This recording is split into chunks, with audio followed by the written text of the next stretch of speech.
네, 우리 옆에 있는 분들하고 이렇게 한번 인사할까요? 하나님이 우리와 함께 하십니다. 이렇게 인사하겠습니다. 네, 오늘은 하나님이 우리를 위하신다라는 제목으로 함께 말씀 나눌 텐데요.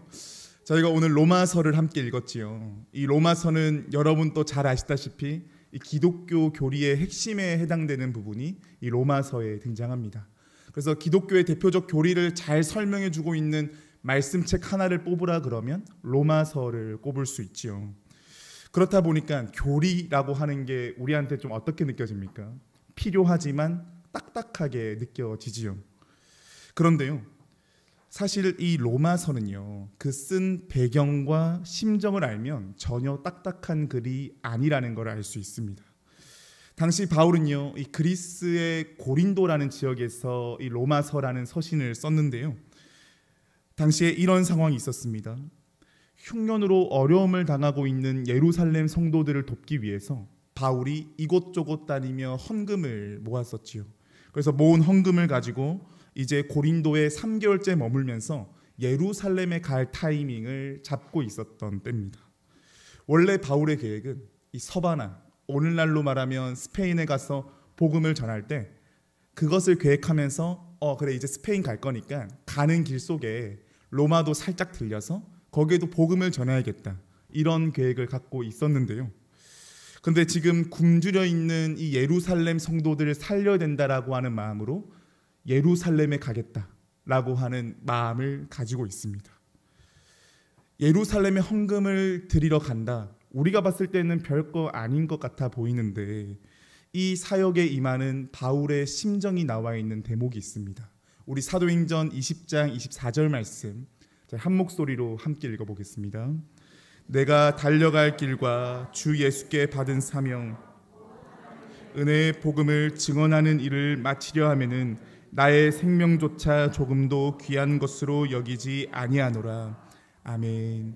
이 말씀 잘 알고 있는 말씀인데요. 어떤 대목이냐? 예루살렘 성도들에게 헌금을 주러 갈 때 바울이 가지고 있었던 심정이었습니다. 여기에서 우리가 알 수 있는 한 가지 힌트가 있지요. 바울이 지금 어떤 형편에 놓여 있었는가? 당시 이 때는요, 바울은 예루살렘 사회에서 예수님을 전하는 자로 알려져 있었기 때문에 이 바울이 예루살렘 돌아가게 되면 지명수배가 되어 있어서 죽게 됩니다. 즉 예루살렘에서 바울을 발각하게 됐다. 이거는 그날부로 바울은 이슬과 같은 삶이 되어 버리는 건 거죠. 실제로요, 자신이 각오한 대로 죽을 수도 있습니다. 그러니 지금 로마에 있는 성도들을요, 영영 못 만날 수도 있는 거죠. 그러니 바울이 로마서를 쓸 때 당시의 심정이 어떤 심정이겠습니까? 유언을 남기는 심정 아니겠습니까? 유언을 남기는 심정으로 로마에서 예수님을 믿는 성도들에게 쓴 편지가 바로 로마서입니다. 그러니 로마서는 보통 편지인가요? 아니죠. 인생의 무게가 담겨 있는 편지고요, 자기 삶 전체가 담겨져 있는 편지입니다. 참 신기합니다, 여러분. 상식적으로 우리가 생각해 보면 내가 내 인생의 마지막 편지를 쓴다라고 하게 될 때 어떤 내용을 쓰시겠습니까? 자기가 어떤 삶을 살았는지, 자기를 이 땅에서 어떻게 기억하면 좋을지, 이런 자기와 관련된 얘기들을 많이 쓰지 않겠습니까? 그런데요, 바울은 지금 어떻게 하지요? 마지막 유언과 같은 편지인데 이때 하나님이 어떤 분인지, 예수 그리스도가 어떤 분인지, 왜 예수를 믿어야 되는지, 그리스도인으로 살아가기 위해서는 어떻게 해야 되는지를 자기가 아는 엑기스를 뽑아내서 다 적어놓습니다. 바울은요, 절체절명의 순간에 자기 자신에 집중하기보다 누구에게 집중하지요? 하나님께 집중합니다. 잘 이해가 되지 않습니다. 마지막 자락인데 왜 하나님께 집중할까? 근데 여러분, 이거 반대로 뒤집어 생각해 볼까요? 바울에게는 한평생 살아오다 보니, 인생을 돌아보니 자기 자신보다 중요한 게 누구인 걸 알았던 겁니까? 하나님이심을 알았던 건 거지요. 실제로 말씀이 이루어지는 순간입니다. 주의 인자하심이 생명보다 낫다라고 하는 게 실제로 바울의 삶에는 현실이었던 건 거지요. 그러니 인생이 하나님을 관통하지 않고서는 의미가 없다라고 하는 걸 바울이 알았던 겁니다. 그런 로마서는 어떤 책입니까? 한 인생 속에 표현된 예수 그리스도 복음의 내용이고요. 어떤 삶이 참다운 인생인지를 알려주는 길라잡이와 같은 책이라고 말할 수 있겠습니다. 이 평지의 내용들이 다 중요하지만요. 오늘은요. 8장에 해당되는 부분만 함께 보고자 합니다.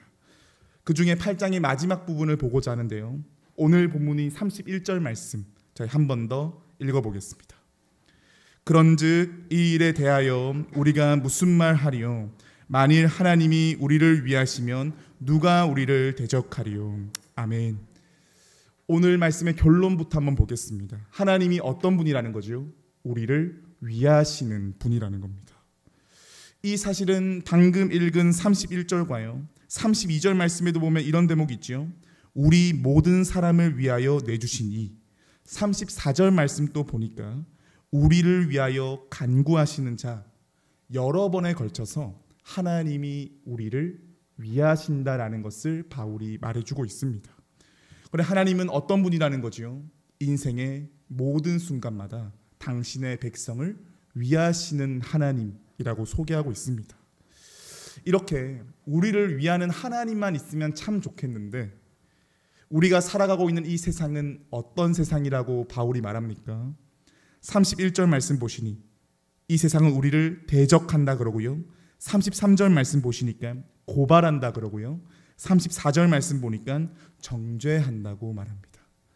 단어와 용어는 다 다르지만 이 단어들이요 공통적으로 가지고 있는 특징이 있죠.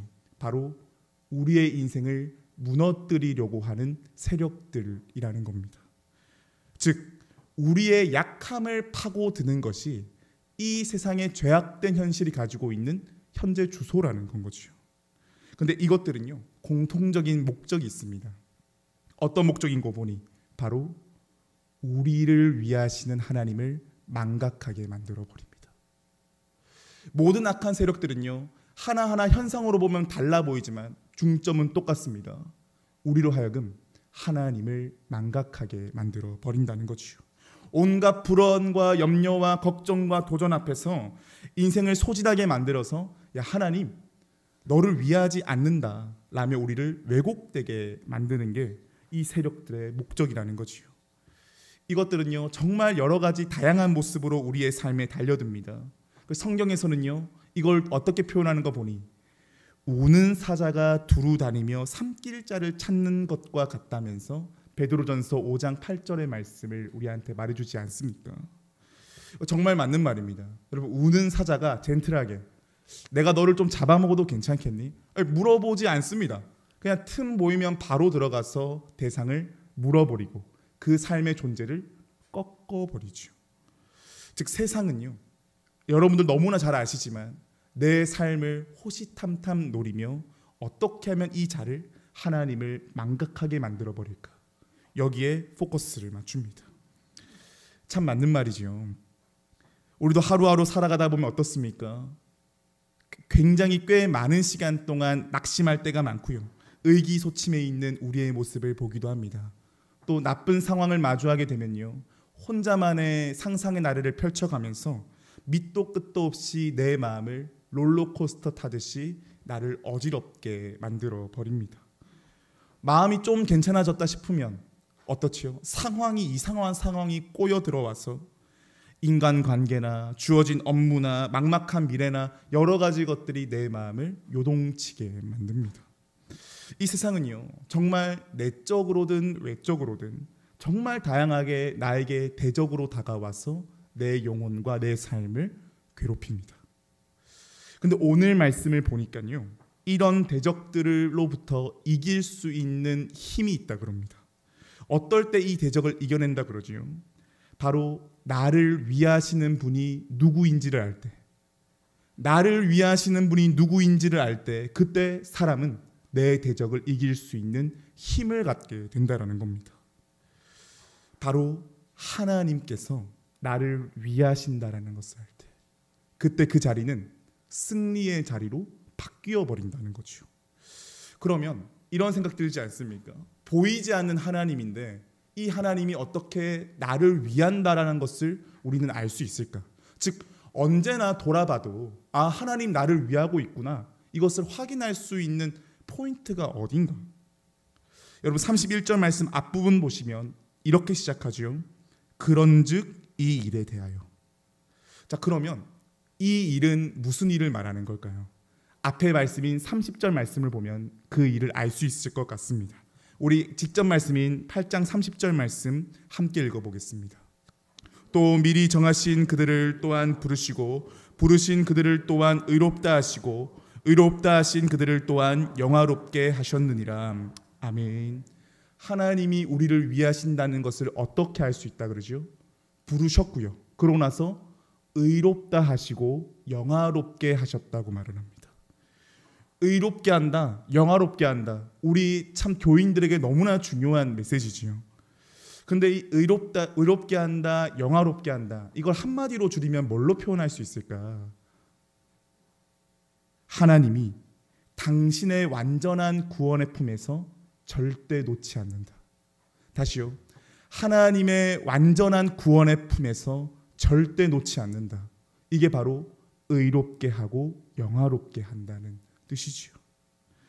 즉 하나님께서는요, 우리가 죄악 가운데 휘둘리는 존재가 아니라 온전한 하나님의 사람으로 세워지는데 주목하십니다. 그 기반을 누가 마련하셨다는 거지요? 하나님께서 마련하셨다는 거지요. 그리고 이러한 하나님의 계획에 어떤 대적이 될 수 없다고 성경은 우리에게 말해주고 있습니다. 의롭게 한다, 영화롭게 한다. 참 좋은 말이고 우리에게 은혜가 되는 내용인데, 그런데 이 나의 느낌과 나의 경험에서 안 읽혀질 때도 참 많지 않습니까? 사실 내가 정말 의롭고 영화로운가 생각해 보면 자신이 없을 때가 많은 게 우리의 모습이지요. 그런데 32절은요, 이런 우리의 의기소침한 마음 가운데에 선포해주고 있습니다. 32절 말씀 우리 함께 읽어보겠습니다. 자기 아들을 아끼지 아니하시고 우리 모든 사람을 위하여 내주시니가 어찌 그 아들과 함께 모든 것을 우리에게 주시지 아니하겠느냐. 아멘. 이 말씀 통해서 확인되는 사실이 하나 있지요. 우리의 인생이 의로워지고 우리의 인생이 영화로워지는 건 나의 노력, 나의 느낌, 나의 현재에 있지 않다라는 겁니다. 누구한테 달려있다는 거지요? 하나님께 달려있다는 거지요. 하나님께서 죄와 사망으로 얼룩진 우리의 인생을 당신의 아들이신 예수 그리스도의 삶과 죽음을 통해 의로운 삶, 영화로운 삶으로 세우셨다라는 겁니다. 그리고 바울은요, 하나님께서 이러한 약속, 이 인생을 반드시 완성하신다고 고백합니다. 32절 말씀 계속 보시면 예수 그리스도를 주신 것뿐만 아니라 함께 뭘 줬다 그러지요? 모든 것을 줬다 그럽니다. 모든 것을 줬다라는 거예요.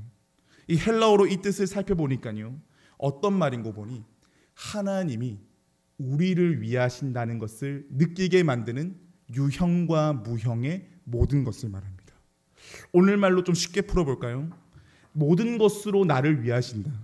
어떤 물건이나 어떤 사람이나 어떤 사건이나 어떤 말씀이나 등등 우리가 생각한 것보다 훨씬 더 세심하고 깊고도 넓은 차원으로 함께 하신다라는 건 거죠. 이 사실을 우리가 알아차리게 될 때요, 성도는 새 마음을 입게 됩니다. 나는 하나님의 완전한 구원의 품 안에 있다라고 하는 새로운 확신이 내 인생 가운데에 움직이게 되고요, 이전에는 생각하지도 못한 새로운 차원의 삶이 열리기 시작합니다. 바울 자신의 삶이 그러지 않았습니까? 예수님을 만나기 전에 그는요, 자기 출신, 배경, 열정, 자기의 행동, 이것을 첫 번째로 여겼던 사람입니다. 오히려 예수를 핍박하는 것을 옳은 일이라고 여기며 살아왔었지요. 자신이 아는 세계가 전부라고 여겼던 사람이었습니다. 근데 이 사람이 다메섹 도상에서 예수님을 만나게 되고 여러 만남과 사건들, 하나님 말씀을 마주하게 되면서 그 생이 바뀌지 않았습니까? 그리고 32절과 같이 이전에는 자기 인생에서 전혀 고백할 수 없었던 율법의 행위가 아니라 예수 그리스도를 믿을 때에만이 그 삶 가운데에 참 구원이 일어난다는 것을 고백하지 않습니까? 예수가 그리스도다라고 고백하는 건요, 바울의 삶에는 뭘 말하는 거냐? 자기의 삶이 송두리째 바뀌는 걸 말합니다. 실제로 바울이 자신이 고백하지 않습니까? 자기 공로, 자기 노력 뭐와 같이 여겼다 그러죠? 배설물과 같이 여겼다고 말하지 않습니까?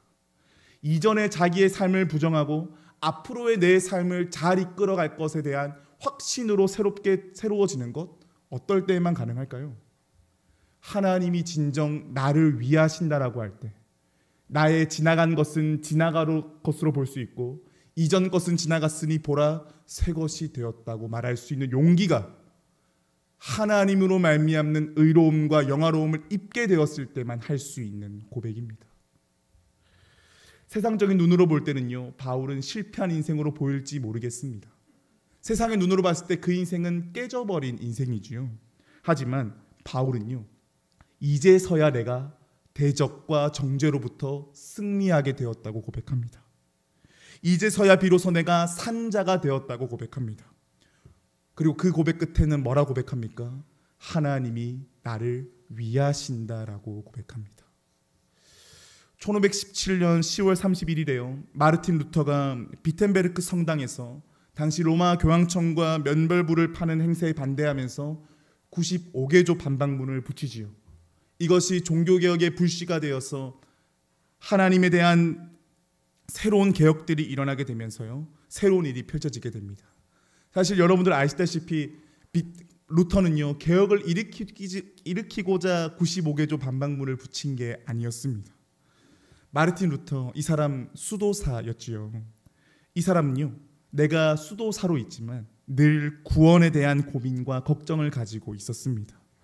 내가 죄사함을 받기 위해서는 무엇을 해야 되는가, 늘 물음표를 가지며 하루하루 살고 있었지요.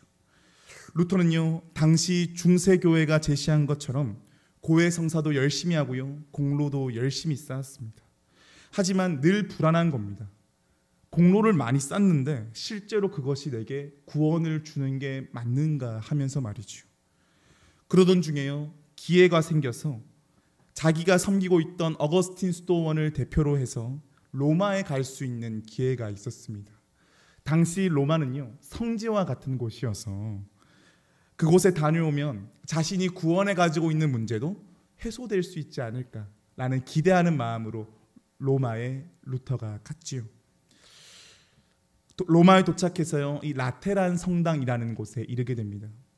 이 성당의 다른 이름은요, 계단 성당이라고 불리는데요, 이 기독교를 공인한 이 콘스탄틴 황제의 어머니가 헬레나인 사람인데, 이 사람 굉장히 신실한 그리스도인이었습니다. 기독교가 공인된 이후에요, 예루살렘에 갔을 때 예수님께서 빌라도의 법정에서 신문 받을 때 신문 받는 그곳에 계단을 무릎으로 올라갔던 곳에 딱 이르게 됐는데, 그 계단이 성수로 보여서 그 계단을 딱 잘라가지고 로마로까지 들고 온 겁니다. 이 대단한 열정이죠. 그래서 그 계단을 가지고 만든 성당이 바로 이 라테란 성당입니다. 이 당시 이 계단을 무릎 꿇고 올라가면 죄를 용서받을 수 있다라고 생각했습니다. 그래서 루터는요, 라틴어로 주기도문을 한 구절 한 구절 외우면서 한 구절 외울 때마다 무릎으로 한 계단씩 올라가면서 구원에 이르기 위해 제일 높은 계단에 가고자 열심히 애를 씁니다. 무릎에 피멍이 들면서까지 말이죠. 루터는요, 죄사함을 위해서 계단을 그렇게 열심히 올라갔는데 여전히 남아있는 문제, 나는 죄용사함을 받았다라고 하는 이 확신이 안 드는 겁니다. 피멍 들면서 계단을 올라갔음에도 불구하고 내가 그것을 했다라고 하는 성취감은 있을지 모르겠지만 괴로운 내 영혼을 만족시킬 수 있는 영적인 자유함이 계속해서 루터에게는 없는 겁니다. 텅 빈 마음으로 일상을 돌아왔지요. 그러던 어느 한날 로마서 말씀을 묵상하던 중에 자신의 모든 두려움을 깨트릴 수 있는 한 말씀을 마주하게 됩니다. 로마서 1장 16절에서 17절 말씀인데요, 저희 함께 읽어보도록 하겠습니다. 내가 복음을 부끄러워하지 아니하노니 이 복음은 모든 믿는 자에게 구원을 주시는 하나님의 능력이 됨이라. 먼저는 유대인에게요 그리고 헬라인에게로다. 복음에는 하나님의 의가 나타나서 믿음으로 믿음에 이르게 하나니 기록된 바 오직 의인은 믿음으로 말미암아 살리라 함과 같으니라. 아멘. 이 말씀 바울이요 자기 인생 가운데 번쩍 들어오게 되면서 바울의 중심이 송두리째 바뀌게 됩니다. 루터의 인생이요. 그래서 이 죄사함과 구원에 대한 불안이 사라지게 된 겁니다. 인생이 구원을 누리고 의로워지는 것은 내가 어떤 바른 행위를 해서가 아니라 예수 그리스도를 믿음으로. 그래서 예수를 믿음으로 의로워지고 의로워지면 선한 일을 하게 된다라고 하는 새로운 삶의 도식이 루터의 삶 가운데에 생기게 된 거지요. 그리고 이제는요 특정 공로나 고해 성사를 강조하지 않습니다. 이때부터 루터는 뭐에 초점 두는지 아세요? 진정한 복음이 무엇인지 전하는 데에 힘씁니다. 그리고 참된 성도가 살아가는 길은 무엇인지를 말해줍니다. 그리고 때가 되었을 때요 중세 카톨릭이 고안해냈던 교리로 백성들을 억압하고 성 베드로 성당을 만들기 위해서 면벌부를 판매할 때 95개조 반박문을 붙이는 새로운 용기가 루터의 삶을 휘감게 되면서 종교개혁이 일어나게 된 겁니다.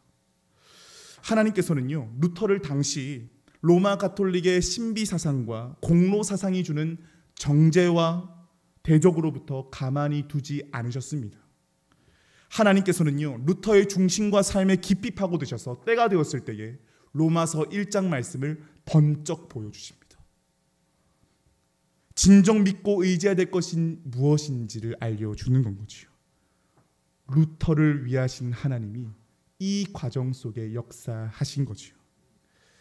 심사참배를 거부한 그리스도인이라는 책을 보면요 신사참배 거부로 감옥에 gat혔다가 추록한 17명의 성도들 중에 마지막 생존자인 조수옥 전도사님의 간증이 하나 나와 있습니다.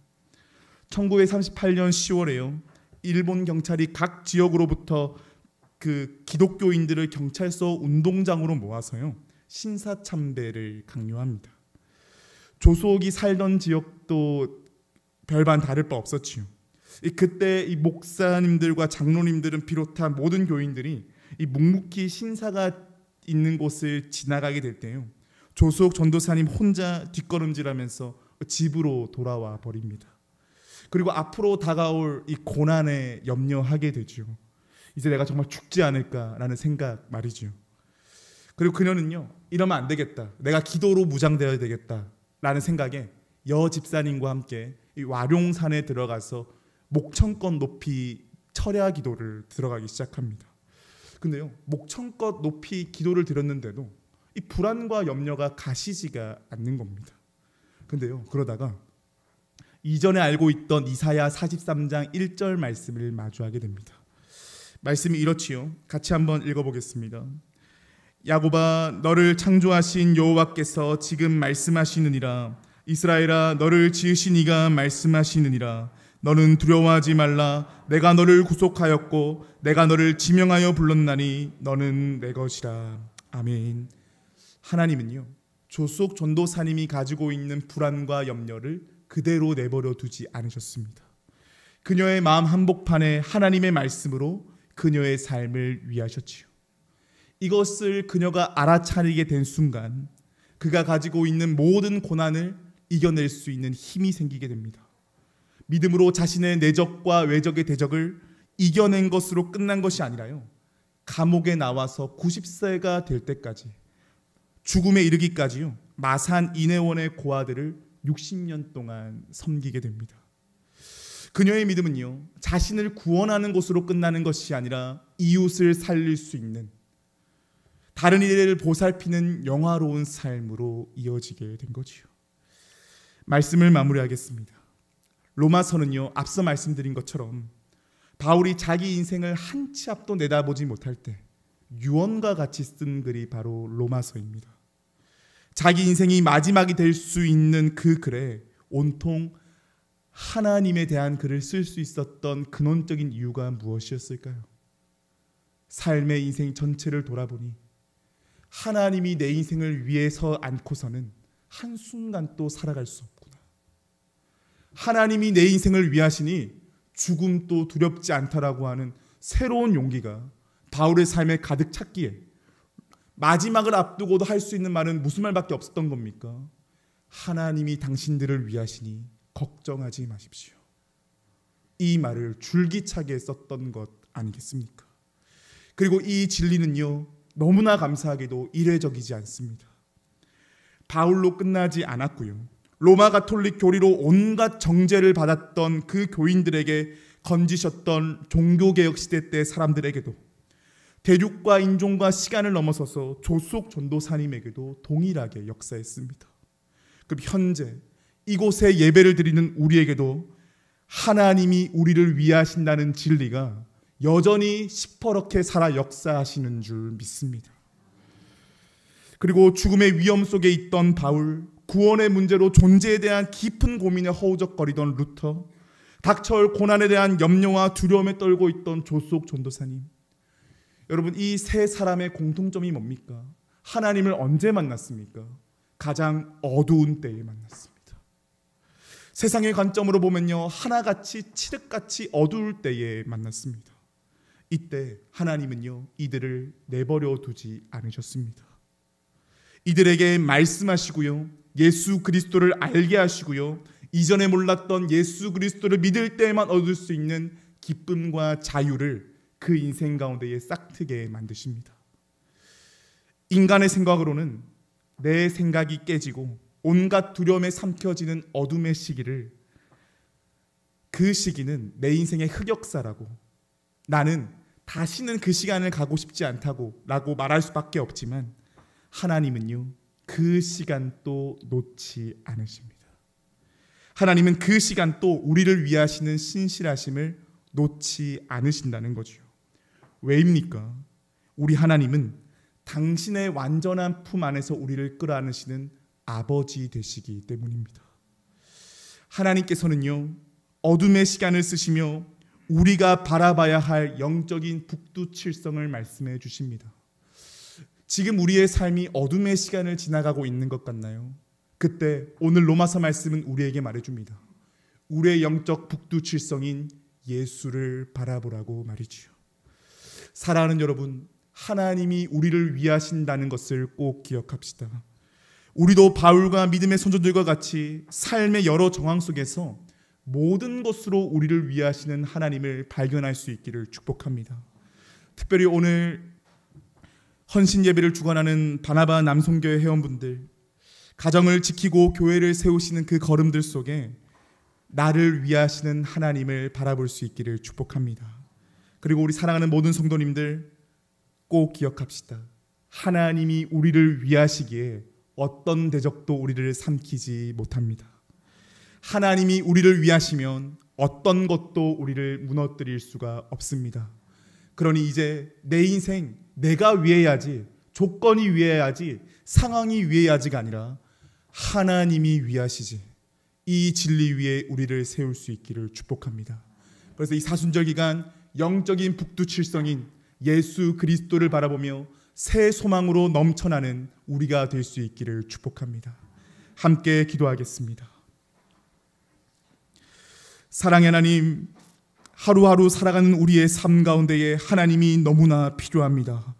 우리의 닫혀진 마음, 우리의 상한 심령들, 이것들을 치료해 주시고 새 마음을 주실 수 있는 건 어떤 조건과 상황이 아니라 하나님이심을 바라봅니다. 바울이 인생의 막바지라 생각할 수 있는 그때에 로마에 있는 성도들에게 하나님을 담백하게 전달할 수밖에 없었던 건 바울의 생 전체를 봤을 때에 하나님이 나를 위하신다는 것밖에 없었기 때문임을 우리가 다시 바라봅니다. 하나님, 이제는 우리가 믿음의 눈을 들어 나의 상황과 나의 조건과 나의 어둠의 시간으로 내 인생을 소진시켜가는 것이 아니라 믿음의 눈을 들어 나를 위하시는 하나님을 바라볼 수 있게 하여 주시옵소서. 하나님이 우리를 위하시면 누구도 대적할 수 없다라고 하는 믿음의 내용을 가지고 우리에게 맡겨진 삶의 자리들, 우리에게 맡겨주신 섬김의 자리들 넉넉히 승리하며 살아갈 수 있는 우리가 되게 하여 주시옵소서. 그래서 이 사순절 기간 우리의 영적 북두칠성인 예수 그리스도를 바라보며 참 소망으로 넘치게 하여 주시옵소서. 우리의 삶의 근원 되시고 우리의 삶의 영원한 생명 되시는 우리 주 예수 그리스도의 이름으로 기도드립니다. 아멘.